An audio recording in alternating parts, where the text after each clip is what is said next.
Assalamualaikum warahmatullahi wabarakatuh. Alhamdulillahi rabbil alamin alladzi arsala rasulahu bil huda wa dinil haqq liyuzhirahu 'ala ad-din kullihi walau karihal kafirun. Asyhadu an la ilaha illallah wahdahu la syarika lah wa asyhadu anna Muhammadan abduhu wa rasuluh. Allahumma salli wa sallim wa barik ala nabiyyina Muhammadin wa ala alihi wa ashabihi ajma'in, amma ba'd. Bapak-bapak, ibu-ibu, saudara sekalian, adik-adik yang saya hormati, wabil khusus sahabat saya Ustaz Haji Agus Salim. Hajinya ada berapa ya? Ini berkali-kali beri haji. Kita bersyukur pada pagi ini kita bisa berkumpul di sini. Mudah-mudahan kita dapat ilmu, dapat ridho dari Allah Subhanahu wa Ta'ala. Amin ya rabbal alamin. Salawat dan salam kita sampaikan kepada Nabi kita Muhammad sallallahu alaihi wasallam, kepada keluarganya, sahabatnya, dan para penerusnya. Jamaah sekalian, Rasulullah sallallahu alaihi wasallam diutus untuk menyempurnakan akhlak. Innama bu'istu liutammima makarimal akhlak. Dalam kaitan dengan akhlak, kalau dari sisi objek kepada siapa kita berakhlak, maka akhlak itu kepada Al-Khaliq. Al-Khaliq itu Allah. Akhlak kepada Allah. Akhlak kepada Allah itu banyak poin-poinnya. Misalnya husnuzan, berbaik sangka kepada Allah. Kadang-kadang orang berburuk sangka kepada Allah. Kalau hidupnya lagi enak, dia baik sangka, Allah mau sayang sama saya, Allah itu adil. Giliran hidup lagi gak enak, nah dia berburuk sangka kepada Allah. Allah tidak adil. Masa saya rajin sholat sakit, itu preman sholat juga enggak, seger-seger aja kelihatannya. Itu namanya buruk sangka kepada Allah. Kemudian kepada makhluk, akhlak kepada makhluk. Makhluk itu ada manusia. Manusia itu dimulai dari diri sendiri. Jadi orang harus berakhlak baik pada diri sendiri. Emang ada orang berakhlak buruk pada diri sendiri, tidak memperlakukan dirinya dengan baik? Ada nggak? Saya mau nanya, kalau ada orang merokok itu berakhlak baik pada diri sendiri, kok nggak?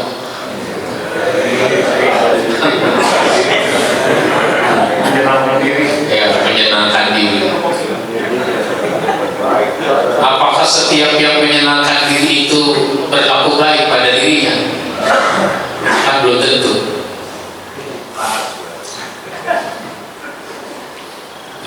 Jadi berakhlak baik pada diri sendiri.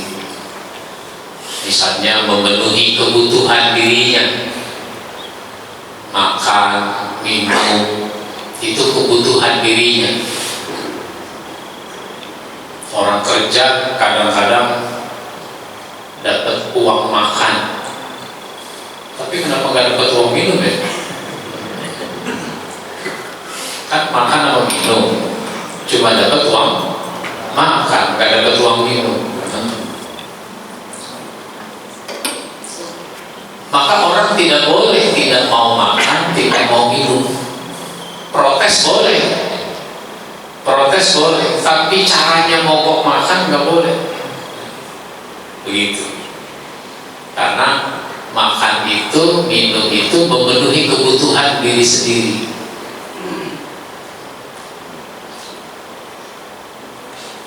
Banyak lagi poinnya. Terus akhlak pada orang di luar diri kita, ke atas kepada orang tua, bapak dan ibu, nenek, kakek, dan seterusnya. Ke samping, berakhlak baik kepada istri, kepada suami, kepada saudara. Ke bawah, berakhlak baik pada anak, pada cucu, pada cicit. Sekarang ini kita prihatin, banyak orang tidak berlaku baik pada keluarganya sendiri. Sampai ada istilah namanya kekerasan dalam rumah tangga.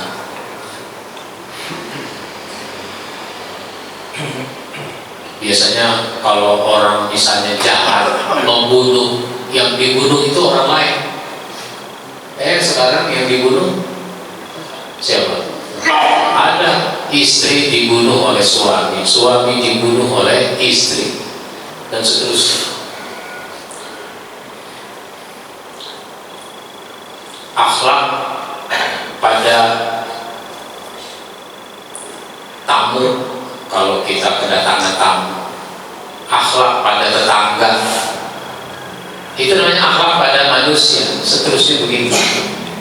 Nanti ada lagi akhlak kepada binatang. Manusia berakhlak baik pada binatang.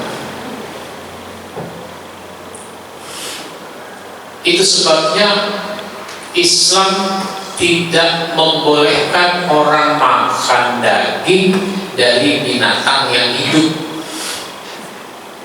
Makan daging dari binatang yang hidup itu nggak boleh. Saya pengen makan sop buntut. Buntut apa? Buntut sapi. Yang mau saya makan buntutnya doang, sop buntut. Lah kalau kenapa harus nyembeli seekor sapi kebanyakan? Buntutnya aja saya potong. Nah, itu namanya makan daging dari binatang yang hidup. Itu menyiksa. Saya mau makan sop kaki kambing. Yang mau dimakan cuma kakinya doang, sop kaki kambing. Motong kambing seekor kebanyakan, yang mau disop cuma kakinya doang. Nah, itu tidak boleh. Itu namanya tidak berakhlak baik pada binatang. Kalau pelihara burung dalam sangkar itu kira-kira berakhlak baik apa ya? Burung dalam sangkar. Burung itu maunya gimana? Maunya terbang bebas kayaknya ya. Tapi kenapa kita masukkan ke dalam sangkar? Nah, pulang pengajian yang punya burung lepas.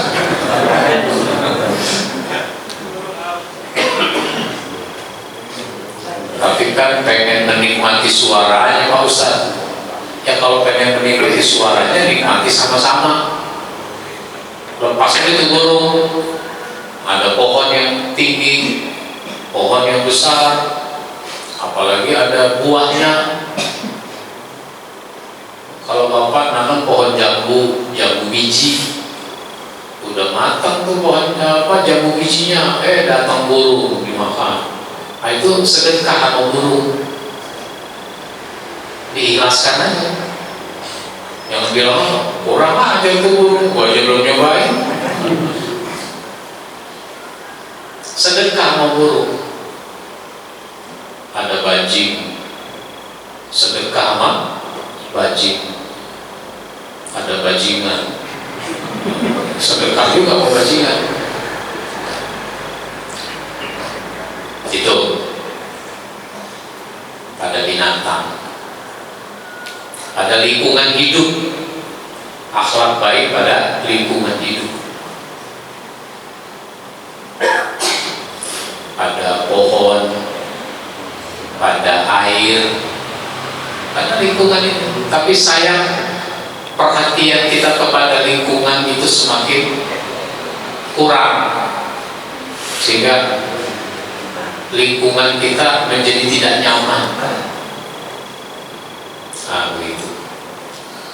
Itu dari sisi objek. Nah, nanti dari sisi sifat. Akhlak itu dari sisi sifat. Dikenal ada sifat yang terpuji, ada sifat yang tercela, mahmudah dan mazmumah. Yang terpuji. Maka kita kalau punya akhlak, kita jadi orang yang terpuji. Ada orang tercela, jelek, bukan fisiknya, tapi jelek sikap dan perilakunya. Fisiknya sih keren, orangnya ganteng, gagah,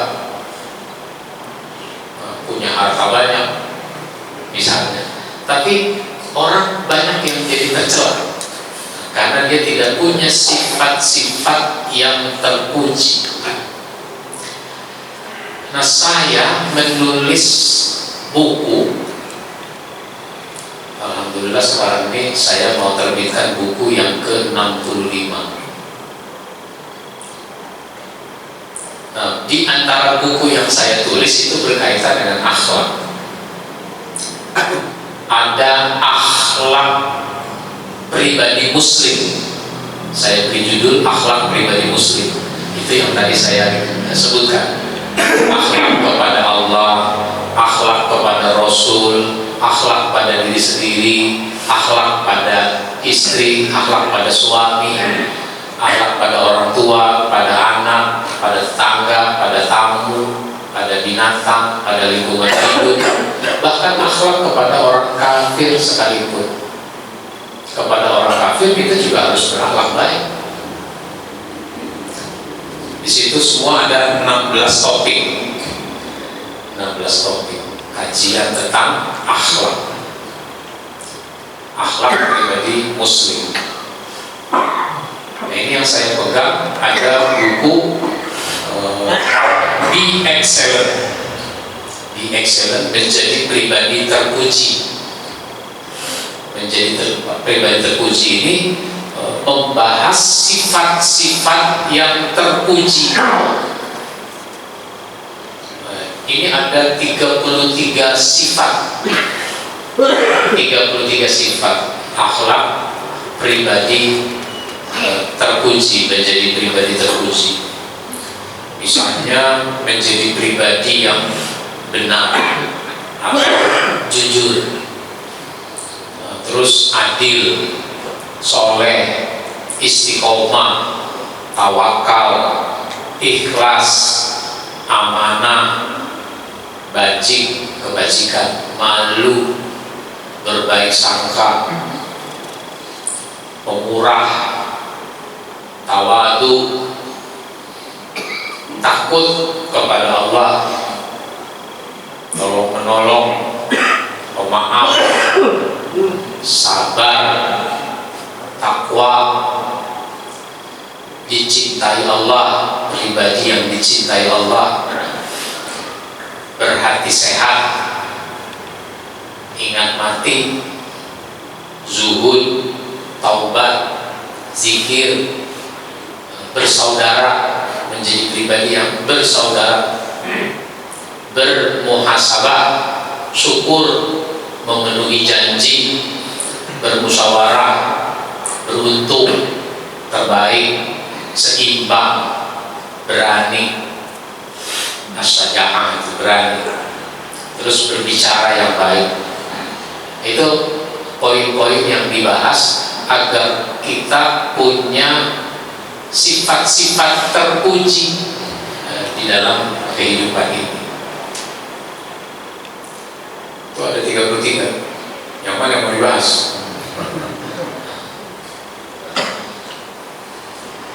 Maka dalam konteks kehidupan kita sekarang menjadi sangat penting membahas poin-poin ini, karena ini sesuatu yang sudah banyak orang lupakan. Kita ini mengalami pergeseran. Apa-apa ukurannya uang misalnya, sehingga yang namanya tolong menolong mesti uang, padahal tidak mesti kan. orang Betawi, setidaknya Betawi di tempat saya di Pondok Pinang, kalau orang mau resepsi pernikahan, itu resepsi pernikahan disebutnya dengan sedekahan. Sedekah. Kenapa? Semuanya pada sedekah. Keluarga besarnya sedekah. Dia mau ngawinin, ada yang bawain beras, ada yang bawain ikan, ada yang bawain telur, ada yang bawain ayam. Kalau duit gak punya, pisang punya, tinggal nebak. Duit gak punya, telur punya, dia punya ayam peliharaan, nanti dulu gitu. Atau tinggal dipotong tuh ayam.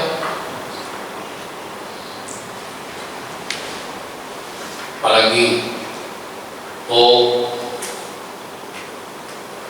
yang punya hajat sedekah, ada tamu-tamu dikasih makan, dikasih minum, sedekah itu namanya. Yang kondangan sedekah juga, ngasih amplop. Jadi semuanya sedekah. Tetangga-tetangganya juga sedekah. Ada yang sedekah dengan tenaganya, bantuin masang tenda, merapikan letak bangku dan sebagainya. Itu semua pada sedekah, maka disebut sedekah. Maka Bu, kalau ibu kondangan itu jangan bilang ngutangin. Kondangan itu jangan dibilang ngutangin. Ibu kondangan ngasih amplop misalnya 100.000. Terus waktu ibu punya hajat, dia kondangan, ternyata dia ngasih amplop isinya 50.000. Ibu komplain, saya dulu kondangan sama lu 100.000, masa lu kondangan mau 50.000? Ada yang begitu Pak? Gak hadir orangnya. Itu begitu, sedekahan luar biasa. Jadi kalau menolong itu tidak mesti berupa uang. Sekarang ini apa-apa diukur dengan uang. Baik, saya mau ambil supaya kita jadi orang terpuji. Salah satunya adalah berlaku benar, berlaku jujur, yang disebut dengan as-sidq. Siddiq. Ada sahabat namanya Abu Bakar As-Siddiq. Siddiq, benar, jujur, itu adalah sesuainya sesuatu dengan kenyataan, baik berupa perkataan, sikap maupun perbuatan. Kalau kita ngomong, katakan apa adanya. Katakan apa adanya. Jangan suka ngomong yang tidak sesuai dengan kenyataan. Ngomong sama anak kecil, umur 2 tahun atau 3 tahun. Ini warna apa nih? Belum tahu tuh anak. Warna itu belum tahu. Kita bilang aja, ini warna biru. Jadi tahu tuh anak kalau ini warna biru. Suatu ketika dia mulai sekolah di PAUD, guru PAUD ngajari warna. Ini warna merah, ini warna hitam, ini warna putih dan sebagainya.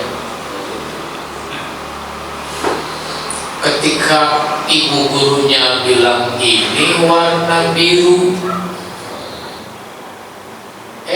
protes ketika dibilang warna biru. Bukan Bu, kata bapak saya warna biru itu yang begini. Kata Bu Guru, itu warna coklat, bukan warna biru. Warna biru yang ini. Itu contoh. Itu namanya ngomong tidak apa adanya, berdusta. Warna coklat dibilang warna biru. Perkataan. Begitu juga sikap. Maka harus nyambung tuh perkataan, sikap, perbuatan. Cuma kadang-kadang orang ini tidak sinkron antara perkataan dengan sikap. Lebaran udah berlalu, lagi ngobrol, tiba-tiba dia mengemukakan kekesalannya kepada si A. Brengsek emang si A tuh orangnya. Emang kenapa? Begini. Itu kapan kejadiannya? 2 bulan yang lalu. Sebelum puasa loh. Iya. Lah, kemarin Lebaran bukannya lu udah maafin? Enggak. Lah kemarin waktu Lebaran selamat, maafin, saling memaafkan. Enggak, saya nggak maafin. Lah itu kemarin Lebaran selamat ngapain? Itu bukan Lebaran lain.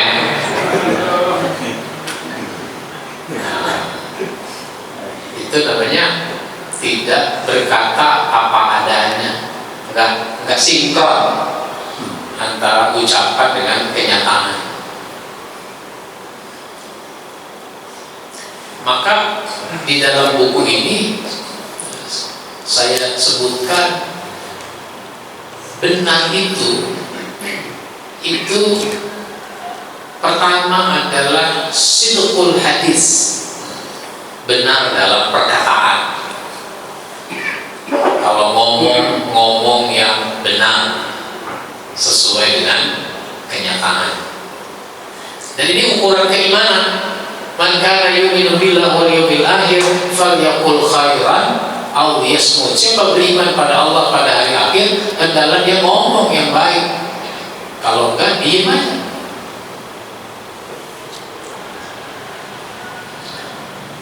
Yang kedua, sidqul muamalah, benar dalam bermuamalah.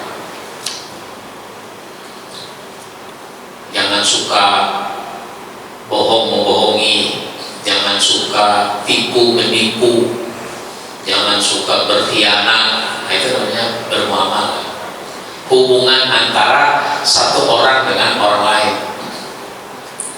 Tapi seringkali dalam urusan muamalah, apalagi dalam urusan jual beli, nah itu banyak orang tidak jujur. Ada orang nanya, Pak Ustadz, kalau jual beli secara online itu boleh apa enggak? Soalnya kadang-kadang ada penipuan.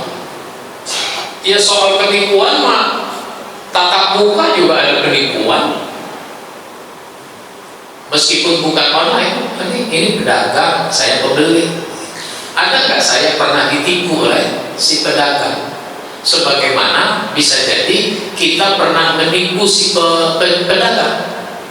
Bukan cuma pedagang menipu pembeli, pembeli juga menipu pedagang.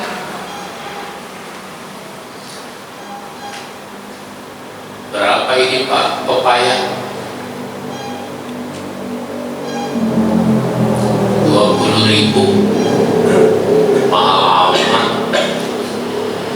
Kemarin saya beli pepaya cuma 10.000. Padahal kemarin saya nggak beli pepaya. Begitu. Tukang pepaya itu petik pepaya payah dari kebunnya. Yo, 10.000 mau belinya juga belum dapat, Pak. Padahal dia nggak beli, dia petik di kebun. Dah 12. Tadi ada yang nawar 18, belum saya jual. Padahal dia baru nyampe di pasar, belum ada yang ngajak ngomong sama dia. Jangankan orang nawar, orang ngajak ngomong aja belum. Dia bilang tadi ada yang nawar 18, belum saya jual.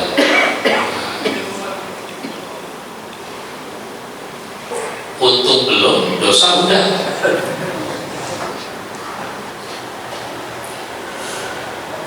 Begitulah dalam pergaulan. Bahkan ada namanya rekayasa. Makanya di dalam Islam itu orang tidak boleh membeli atau menawar barang yang sedang ditawar oleh orang lain. Di sini kadang-kadang ada sandiwara. Misalnya begini, berapa ini Pak? 100. Boleh kurang? Boleh. 40 deh. Kalau nawar yang benar Bapak masa 100 ditawar 40.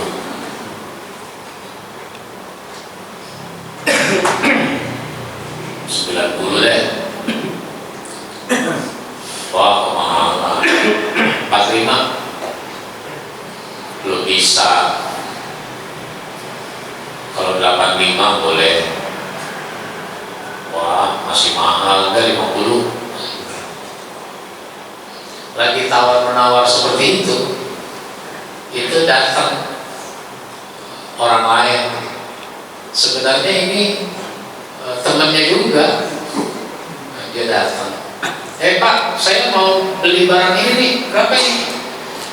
Awalnya saya bilang 100, tapi dia nawar baru sampai 50, belum bisa. Jadinya berapa? Ya 80 boleh dah. Udah, saya bayar dah 75.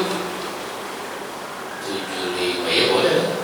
75 dibayar, dikasih barangnya. Pergi tuh orang.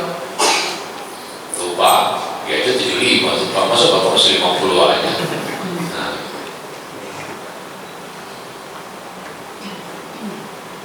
Dia jadi bingung nih mau nawar berapa lagi, karena dia melihat, mendengar itu orang tadi beli 75. Buat Bapak boleh saya kurangi lagi deh, jadi 70 dah nggak Bapak. Akhirnya dibeli juga sama dia. Bayar 70, kasih barangnya, pergi. Sesudah orang itu pergi, yang tadi balik lagi.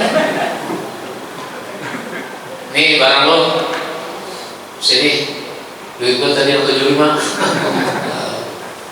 Ada begitu nggak Pak di pasar? Itu namanya tidak sidqul muamalah.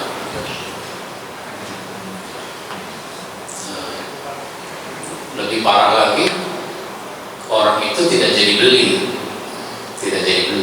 meskipun dikasih 70 dia masih belum mau. Akhirnya dia pergi,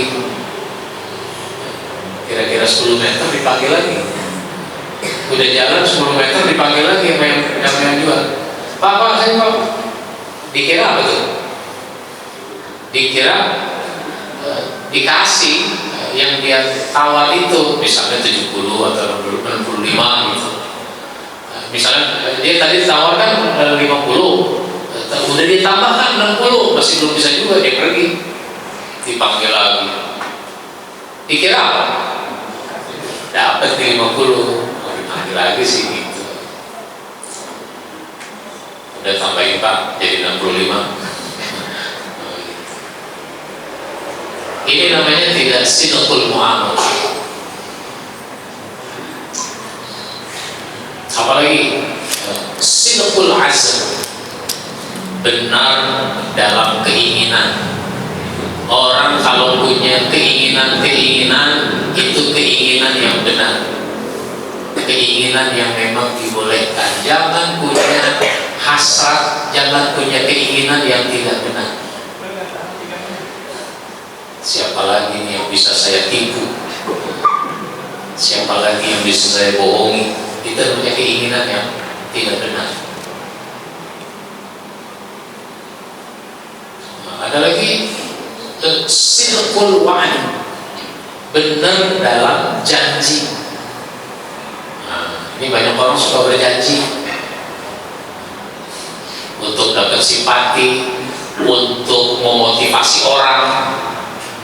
Dia berjanji, misal bapak pada anaknya, nah sebentar lagi kan semesteran, ulangan, ujian, belajar yang rajin biar nilai kamu bagus.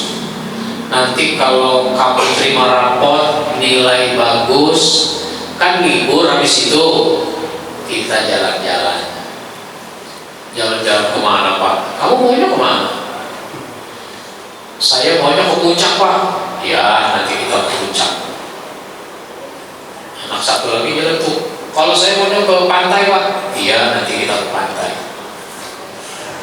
Bagaimana tuh caranya? Ke puncak juga, ke pantai juga. Anaknya rajin tuh belajar, serius belajar, terus terima rapot nilainya bagus.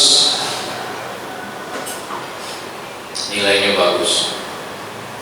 Libur, udah 3 hari libur, gak ada omongan mau ke puncak, gak ada omongan mau ke pantai. Udah seminggu libur, gak ada pembicaraan soal itu. Udah mau masuk 2 hari lagi, gak ada omongan mau jalan-jalan. Ya sudah, masuk lagi, libur sudah habis. Semester berikutnya bapaknya ngomong begitu lagi, enak, rajin belajar, rajin, nilainya harus bagus. Nanti kalau nilai bagus, terima rapot, libur, kita jalan-jalan. Anak itu memang tidak berani membantah, tapi dia berkata dalam hatinya, ya jalan-jalan, udah gak usah ngomong. Yang dulu juga begitu. Nah, omon doang. Siapa sih yang mulai ngomong omon?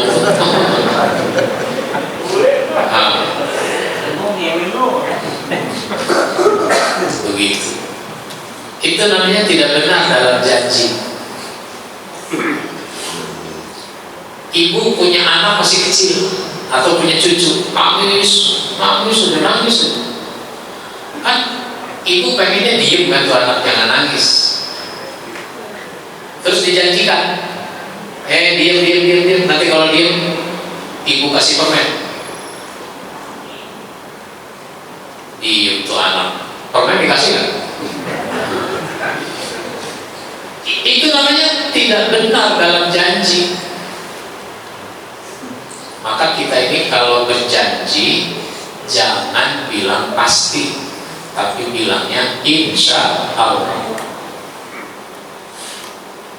Besok kita mau berangkat bareng nggak? Boleh pakai mobil saya. Iya kan kita mau pergi, iya berangkat bareng boleh. Jam berapa? Jam 9. Terus nunggunya di mana? Ya udah nunggu di masjid. Ya kalau begitu kan. Yang punya mobil sebelum jam 9 udah siap dengan mobilnya. Yang nebeng masih belum juga datang.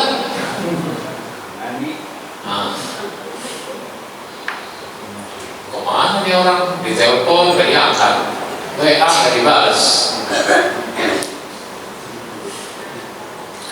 Jam 10 baru nongol. Lu bagaimana sih? Kok baru datang? Kan kemarin gua bilang insya Allah.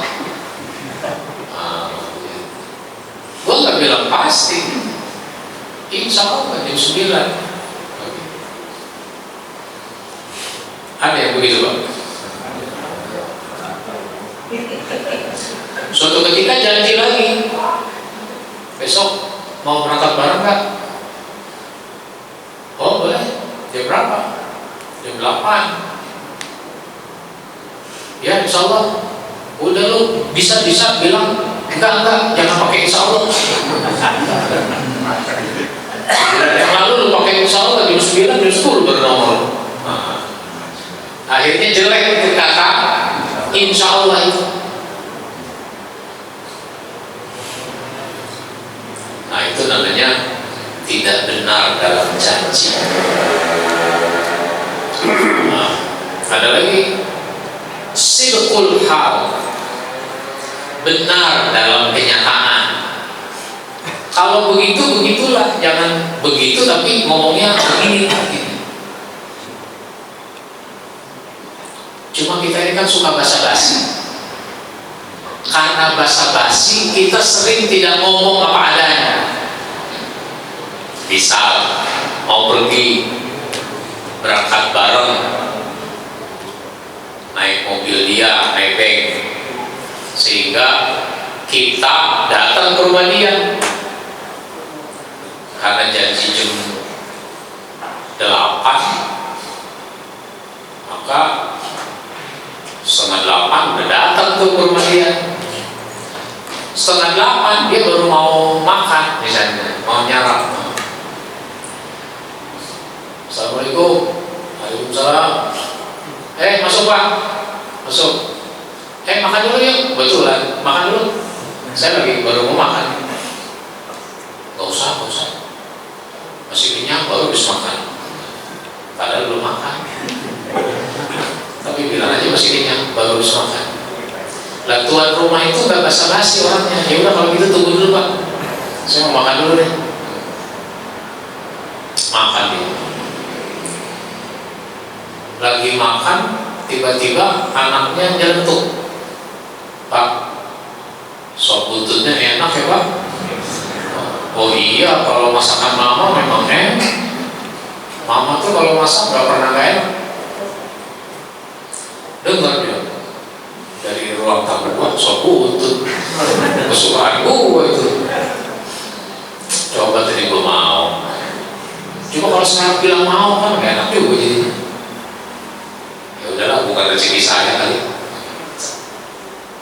Makan ya terus. Selesai makan, ayo Pak, udah jam 8 nih kita berangkat. Baru jalan kira-kira 15 menit, ngomong dia di mobil tuh, Pak, nanti di simpangan itu berhenti dulu Pak. Berhenti mau ngapain? Di sana ada warung Padang. Mau ngapain? Ya mau makan, mau ngapain warung Padang? Loh, emang belum makan? Belum. Lah tadi ditawarin makan katanya masih kenyang, baru habis makan, pegang-pegang perut segala. Bapak kalau nawarin makan maksa dikit kayak gitu, saya bilang enggak ya. Nah itu namanya tidak sidqul hal, tidak mengatakan apa adanya. Tapi kalau nawarin makan juga jangan basa-basi. Pak, ayo makan dulu. Kita mau jalan jauh nih, harus makan dulu. Oh iya boleh lah, emang saya tadi buru-buru belum makan. Mau lagi ditawarin makan. Itu nawarin basa-basi juga. Oleh karenanya Rasulullah SAW menyatakan alaikum bisidqi, wajib atas kamu berlaku jujur, berlaku benar. Fa inna sidqa yahdi ilal birri, karena kejujuran itu akan mengantarkan kamu kepada kebajikan. Albir itu kebaikan yang banyak. Wa innal birra yahdi ilal jannah, dan kebajikan itu akan mengantarkan kamu kepada surga. Iyyakum wal kadzib, jauhi dusta. Lawan dari jujur adalah dusta. Fa innal kadzib yahdi ilal fujur, karena dusta itu menghantarkan kamu kepada kedurhakaan. Wa innal fujur yahdi ilan nar, dan kedurhakaan itu akan mengantarkan kamu kepada neraka. Sehingga di dalam buku ini sesudah dibahas masalah benar, jujur, dibahas juga lawannya, yaitu dusta. Nah, begitu.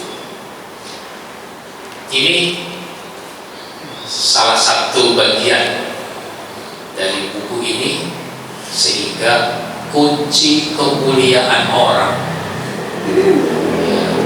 kunci kemuliaan orang menjadi orang yang terpuji itu awalnya adalah pada kejujuran. Sekali dusta, biasanya orang dusta lagi karena dia tidak mau dituduh sebagai orang yang dusta. Dia buat sedemikian rupa supaya dia tidak dituduh dusta, lalu dia berdusta. Caranya berdusta juga, bahkan kadang-kadang menuduh orang lain yang melakukan kesalahan. Misalnya seseorang mencuri, lu nyuri ya? Enggak, saya nggak nyuri. Saya nggak nyuri, itu udah dusta. Padahal dia misalnya mencuri. Bukan saya malah curiga jangan-jangan dia tuh. Nuduh orang. Ini sesuatu yang berbahaya. Baik, saya sisakan waktu. Mungkin ada yang mau bertanya, menanggapi. Ya, 1, 2, silakan.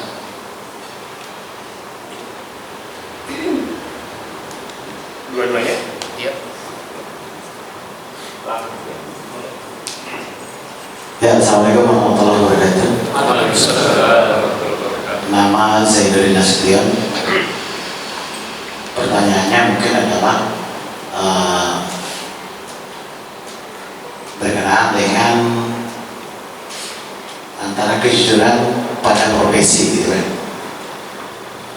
Profesi yang kita sebut namanya politisi. Nah, seberapa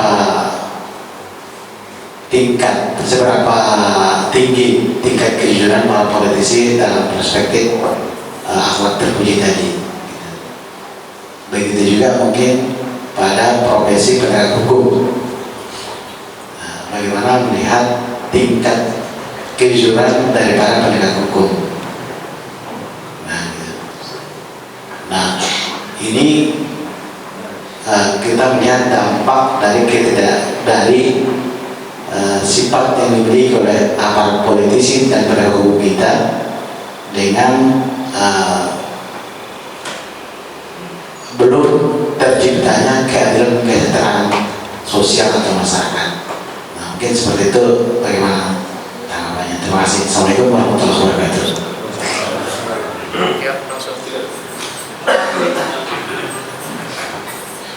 Terima kasih Pak.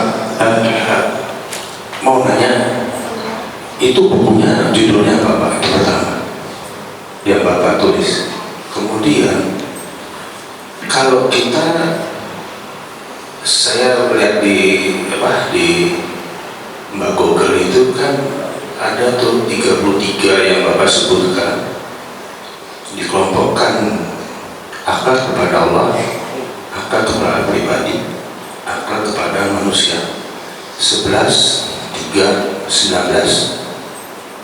Nah, intinya pertanyaan saya, kita memulai dari 33 aja tadi, misalnya jujur, melihatnya apanya nih, dampaknya dulu. Kalau kita tidak jujur, kalau kita tidak toleran sampai 33 itu, baru kemudian kita melakukan kontrol seharusnya bagaimana. Tadi yang MC sebutkan bagaimana caranya. Nah itu. Terima kasih Pak. Cukup ya saya melihat.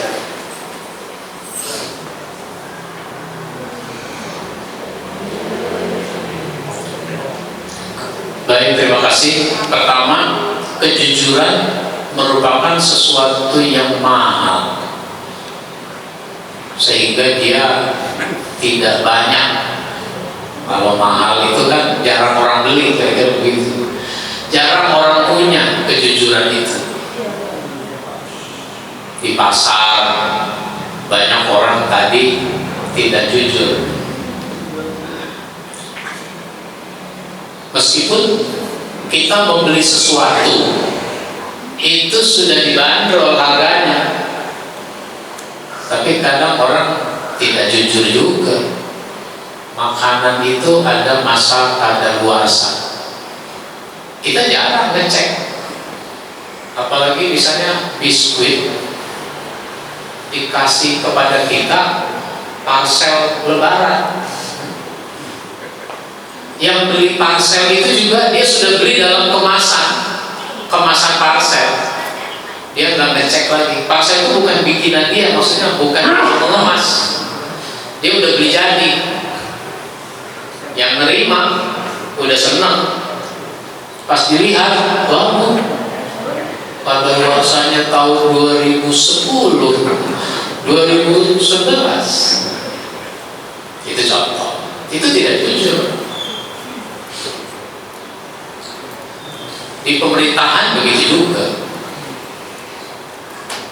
Politisi, penegak hukum, pegawai itu banyak tidak jujur. Sehingga penyimpangan itu terjadi. Orang tidak berkata apa adanya. Jalan baru diaspal udah berlubang lagi. Kenapa? Yang mestinya 10 cm misalnya, ngaspal mesti 10 cm, itu malah cuma 5 cm. Korupsinya banyak dan seterusnya begitu. Oleh karenanya kita harus terus mengingatkan agar kejujuran itu sesuatu yang harus ditegakkan, dimulai dari diri kita sendiri. Orang-orang pada bohong itu urusan orang-orang. Jangan bilang, gak apa-apa, bohong dikit. Orang-orang juga pada bohong. Karena tanggung jawab itu pada masing-masing orang. Gak bisa dilimpahkan dosanya kepada orang lain. Baik, buku ini Pak judulnya Be Excellent, menjadi pribadi terpuji. Ya sebenarnya akhlak terpuji tadi itu, akhlak terpuji. Tapi oleh penerbitnya yaitu Gema Insani itu dikasih tambahan Be Excellent, menjadi pribadi terpuji. Kalau kita mau membangun akhlak, itu dimulai dari keimanan, dari akidah. Maka Rasulullah SAW meskipun diutus untuk menyempurnakan akhlak, tapi ternyata yang diajarkan pertama kali bukan akhlak. Yang pertama kali diajarkan adalah tauhid, akidah. Karena dari situ, dari akidah, dari iman, orang nanti punya akhlak yang mulia. Maka kalau orang akhlaknya jelek, itu pertanda imannya lemah. Kalau imannya bagus, akhlaknya jadi bagus.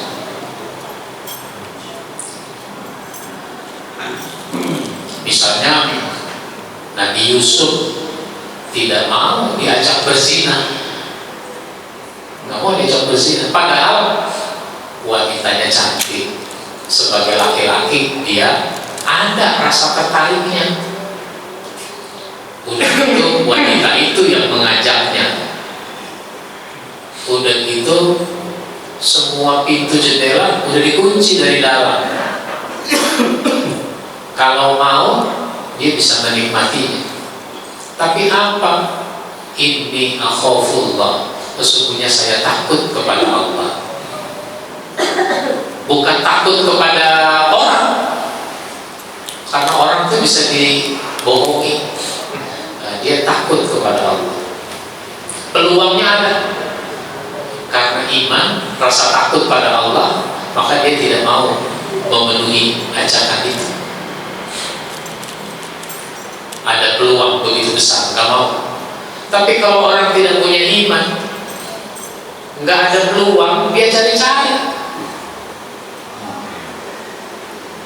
Bagaimana mungkin seorang dokter memperkosa di rumah sakit lagi?